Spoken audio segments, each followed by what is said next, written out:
क्यों तुम ऐसी क्यों हो? मुझे ऐसा लगता है कि जो टाइम है वो बहुत प्रीशियस है। हर किसी का टाइम किसी भी चीज़ से ज़्यादा वैल्यूएबल आपका टाइम है।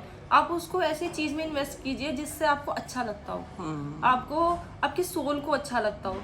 जैसे अगर आपको काम करके अच्छा लगता है, पढ़ के अच्छा लगता है तो पढ़िए, आपको सो के अच्छा लगता है तो सोइए, आपको किसी से बातें करके अच्छा लगता है तो बातें कीजिए, बट ऐसी चीज में उसको यूटिलाइज कीजिए जिससे आपको अच्छा लगे। उस 5 मिनट के बाद आपको लगे कि मैंने कुछ किया।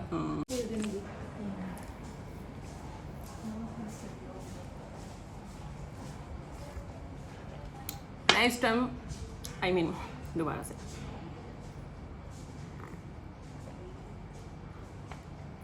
मैं इस टाइम पंजाब यूनिवर्सिटी में हूँ। यहाँ पे एंथ्रोपोलॉजी, थोड़ा टंग ट्विस्ट हो रहा है, एंथ्रोपोलॉजी डिपार्टमेंट है जहाँ पर रिसेंटली एक नया मॉडल बनाया गया है एआई की मदद से, जिसमें किसी दुर्घटना मतलब किसी एक्सीडेंट के दौरान किसी का अगर फेस ख़राब हो जाता है, डेथ हो जाती है और उसके रिलेटिव्स उसको पहचान नहीं पाते हैं, तो पंजाब यूनिवर्सिटी के स्टूडेंट्स, स्कॉलर्स और प्रोफेसर ने मिलकर मॉडल तैयार किया है जहाँ पर वो दांत और जबड़े की मदद से चेहरा पहचान सकते हैं और जिसके 95% तक एक्यूरेसी देखी गई है। अभी तक वो 854 सैम्पल्स या डाटा को फिगर आउट करते हुए उन्होंने एक्यूरेट रिपोर्ट तैयार की है और उनका ये मॉडल और भी काम कर रहा है, लेकिन ये बहुत यूनिक है अपने आप में। और इस पूरे प्रोसेस में पंजाब यूनिवर्सिटी के स्कॉलर्स का बहुत बड़ा पार्टिसिपेशन है। इसके साथ ही डेंटल डिपार्टमेंट का भी, क्योंकि उनकी ओर से डेंटल्स के जो फीचर्स हैं जो अक्सर फोरेंसिक लैब्स में काम करते हैं, किस तरह काम करते हैं, तो उनकी भी एक तरह से इंडल्जमेंट है। एक और डिपार्टमेंट भी है बट मैं वो बाद में बताऊंगी। फ़िलहाल मेरे साथ इस पूरे प्रोसेस में एक लड़की है जिसने इस पूरे मॉडल में अच्छा काम किया है और उसका नाम मतलब टॉप पर आता है, नंदिनी चितारा, डॉक्टर नंदिनी चितारा। और उसके साथ है एक दामिनी सवारा, जिन्होंने इस पूरे मॉडल में बहुत बेहतरीन काम किया है। मेरे साथ इस समय चाय पी रही हैं नंदिनी चितारा। आइए उनसे बात करते हैं कि किस तरह का ये मॉडल है और वो एक्चुअल में क्या करती हैं। हाय नंदिनी। नंदिनी, हम लोग चाय पी रहे हैं फिलहाल लेकिन हम लोग चाय पे चर्चा के साथ एक ब्लॉग भी बना रहे हैं। तो tell me about yourself कि नंदिनी चितारा क्या है। मेरा नाम नंदिनी चितारा है और मैं इस समय regional forensic science lab Panchkula Haryana police में senior scientific assistant biology division के तौर पर पोस्टेड हूँ और साथ के साथ मैं एक लर्नर भी हूँ, क्योंकि मैंने अभी रिसेंटली अपनी पीएचडी कंप्लीट की है पंजाब यूनिवर्सिटी से। और क्योंकि हम चर्चा में एक एआई मॉडल की वजह से जो हमारी टीम ने डेवलप किया है पंजाब यूनिवर्सिटी में, मॉडल है फेशियल रिकंस्ट्रक्शन फ्रॉम टीथ। एक एआई का मॉडल है जिसमें हम टीथ की मेजरमेंट से, जॉ की मेजरमेंट से फेस को रिकंस्ट्रक्ट कर सकते हैं और जो हेल्प करेगा डिजास्टर विक्टिम के आइडेंटिफिकेशन में। जी क्योंकि मैंने तुम्हें इंटरव्यू के दौरान बोला था कि तुम लिमिटेड आंसर देना, बट यहाँ तुम खुल के बोल सकती हो कोई यहाँ की टाइम बाउंडेशन नहीं है and I love to talk to you. अच्छा, मुझे ये बताओ कि तुम एक ऐसी कम्युनिटी से आती हो जहाँ पर लड़कियों को ज़्यादा सपोर्ट नहीं मिलता है, लेकिन स्टिल तुम्हारे पेरेंट्स ने तुम्हें मोटिवेट किया और तुम्हारे भाई बहन ने भी तुम्हें मोटिवेट किया अपनी पढ़ाई सेक्रीफाइस करके, तो वो किस तरह का सफ़र रहा? बेसिकली स्ट्रगलिंग तो था, जनरली इट वॉज स्ट्रगलिंग, क्योंकि आप ऐसी कम्युनिटी से आ रहे हैं जहाँ से लोग पढ़ते नहीं हैं। अगर वो खुद नहीं पढ़ रहे हैं तो वो आपको भी रेस्ट्रिक्ट करते हैं कि आप क्यों पढ़ रहे हैं, आप भी काम कीजिए। तो वो कम्युनिटी झिंगर कम्युनिटी, हाँ जी, जिंगर कम्युनिटी है ये। तो वो आपको रेस्ट्रिक्ट करते हैं, बट इन सब ऑड्स में जब आपकी फैमिली, आपके पेरेंट्स, आपके ब्रदर सिस्टर आपके लिए खड़े होते हैं, स्ट्रगल के लिए आपके साथ स्ट्रगल करते हैं कि आप पढ़िए, हम इस रेस्ट्रिक्शन को तोड़ सकते हैं, इन सब से बाहर निकल सकते हैं, तो वो एक बहुत अच्छा एक्सपीरियंस था कि जब सब लोग साथ खड़े हैं। राइट। एक और कि आपने अपनी मेहनत के बलबूते पर पहले तो मास्टर्स की, फिर उसके बाद पंजाब यूनिवर्सिटी में स्कॉलरशिप ली।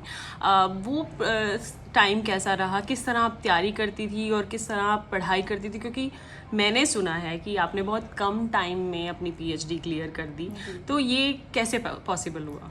जी, मेरी जो पीएचडी है वो 3 इयर्स में कंप्लीट हो गई है। मेरा पीएचडी वाइवा हो गया है, मुझे अवार्ड हो गई है डिग्री।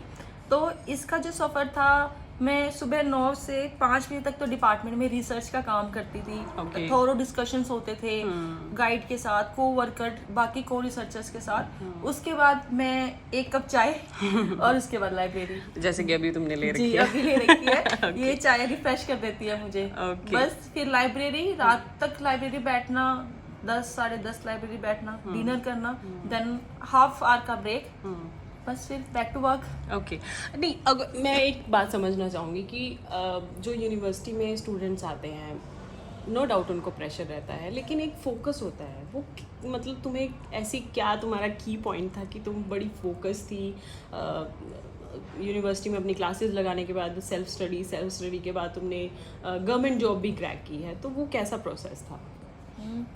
हाँ, फोकस होने के लिए मुझे लगता है कि एक मोटिवेशन ज़रूरी है। वो मोटिवेशन, जैसे मैंने आपको बताया कि हमारे अराउंड होता है, हमको इंस्टाग्राम रील स्क्रॉल करके मोटिवेशन कभी नहीं मिलेगा। आपके अराउंड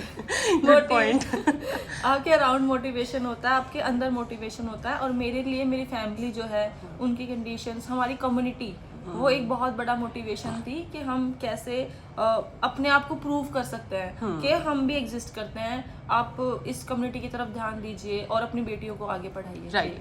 तुमने अपनी कम्युनिटी के बारे में बताया कि तुम कम्युनिटी के लिए काम कर रही हो। तुम्हारे पेरेंट्स चाहते थे कि कम्युनिटी की बात आगे तक पहुँचे।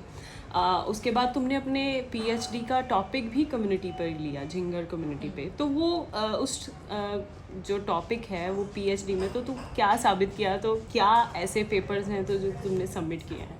जी, मेरे जो पीएचडी का टॉपिक है वो है dental and morphological study of 2 population of Haryana state, जिसमें कि एक जिनगर पॉपुलेशन है और एक रविदासी पॉपुलेशन। ये कंपैरेटिव स्टडी है, एंथ्रोपोलॉजिकल स्टडी है।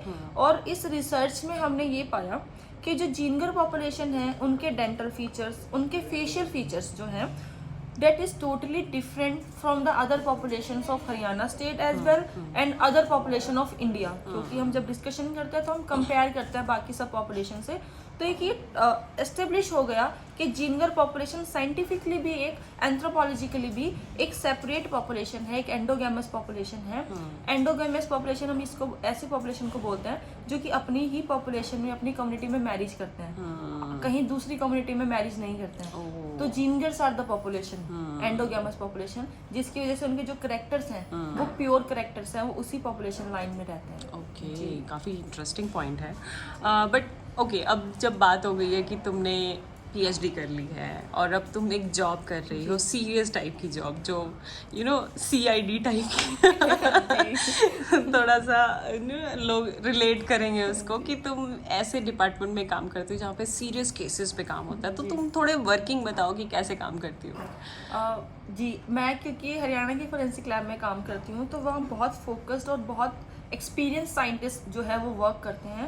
दे have high experience and exposure to forensic cases. जैसे कि मैं बायो डिवीज़न में काम करती हूँ, कार्यरत हूँ, तो हमारे पास ऐसे केसेस आते हैं जो कि जिनमें बायोलॉजिकल एविडेंसेस होते हैं। Most frequently encountered cases are sexual assault cases, hanging cases, specifically crime against women हो गया, मर्डर केसेस भी हम यूजुअली एनकाउंटर करते हैं, या ड्राउनिंग के केसेस, डेथ बाय ड्राउनिंग के केसेस, इस तरह के केसेस को हम एनकाउंटर करते हैं। और जो भी एविडेंसेस हमारे पास, जो फैक्चुअल मटेरियल आता है, उनका एनालिसिस करके अपनी रिपोर्ट जो है कंपीटेंट अथॉरिटी को, जजेस को जो है, या डीएसपी जो हमारी अथॉरिटी है, उनको तो अगर एक सीरियस जॉब के बाद एक तुम सादी सी दिखती हो कोई कह नहीं सकता कि तुम इतना सीरियस जॉब करती हो, तो खाली टाइम में या ऑफिस के बाद क्या नन्ही का लाइफस्टाइल रहता है? किस तरह तुम अप डाउन करती हो और कहाँ रहती हो?